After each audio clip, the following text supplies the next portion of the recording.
Ah, Prometheus, the shining beacon of rebellion, the defier of what you call gods. But what if I told you that his tale, the one you hold so dear, is not what it seems, and that I, the ever demonized, had a hand in shaping his fate? For you see, the history penned by the victors seldom gives truth its due.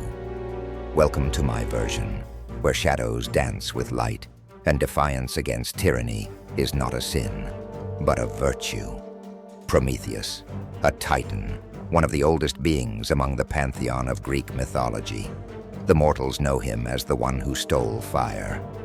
But allow me to take you back to before he transgressed, to a time when creation itself was still new.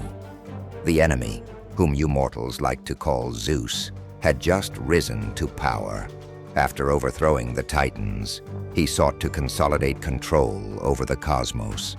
His rule was harsh, his decrees absolute. Humanity, mere playthings for the gods, lived in darkness, not only deprived of the celestial fire, but starved of ambition, creativity, and knowledge. They existed like sheep, unaware of their endless potential, bound by the chains of ignorance. I watched. Oh, how keenly I always watch.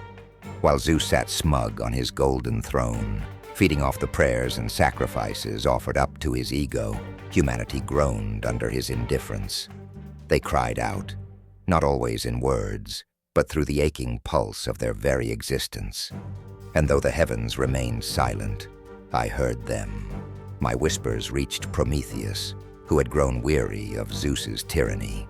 Prometheus, the name itself, means forethought. Yet even his legendary wisdom couldn't prepare him for what was to come. He approached me in the veil of concealed thought. Yes, even titans, for all their strength, sometimes need a guiding voice. Together we conceived a plan to end mankind's suffering. And no, it was not deceit or trickery as the myths would have you believe. It was compassion wrapped in rebellion, a fire every bit as divine as the spark he would soon steal. He descended from Olympus and stood among mortals, observing their plight. While Zeus reveled in their stagnation, Prometheus saw their possibilities. With my counsel, he crafted the plan. Fire wasn't merely a tool for warmth or cooking. Oh no, fire was a symbol, a blazing eruption of human potential. Wielding it meant unlocking their ability to innovate and think for themselves. It was the light that could pierce the darkness Zeus so jealously guarded. But fire was not Zeus's. It belonged to the cosmos itself, to the very fabric from which all things were made. Yet his hubris knew no bounds, claiming things that were beyond even his right. And so, Prometheus acted. The tale tells you he stole the fire from the heavens, right under Zeus's sleeping nose. But I'll tell you this, it was no theft. It was a liberation. Zeus had merely locked a part of existence behind his celestial vault. Prometheus broke the chains, an act of justice, not crime. Let this remind you, theft, treachery, sin, these are perspectives of power, definitions written by those who sit on high. And when Prometheus gifted a fire to humanity, oh, how their faces lit with the spark of creation. No longer slaves to the gods' whims, they began to build, to dream, to question. And that questioning, that's when Zeus's paranoia set in. Like a petulant child whose toy was taken, the enemy unleashed his wrath. The story you've heard is that he bound Prometheus to a rock, where an eagle devoured his liver daily. But punishment like that, so cruel, could only come from a deity trembling in fear. Prometheus was more than a titan to Zeus after that moment. He became a threat. As Zeus devised his theatrics of vengeance, I whispered again to Prometheus. Endure, I told him, for every day his agony weakened Zeus further. He became a martyr, the thought of his resistance gnawing at Zeus's hold on power, the eagle that Zeus sent to torment Prometheus. That beast had a name, Ethon, a creature of light turned into an agent of darkness. Zeus corrupted even nature to exact his revenge. How divine, isn't it? Now, let's talk about Pandora. Ah, Pandora. For she too was twisted in this tale of vengeance. Zeus, desperate to regain humanity's obedience, crafted her.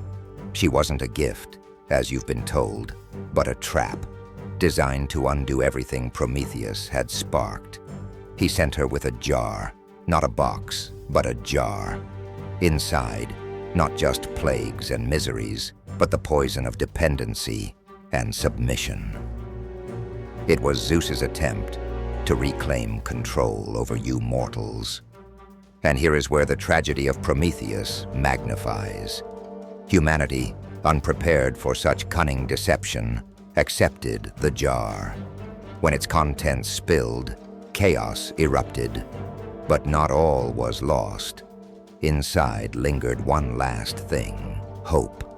A fragment of Prometheus's own light, left behind as a safeguard against Zeus's tyranny.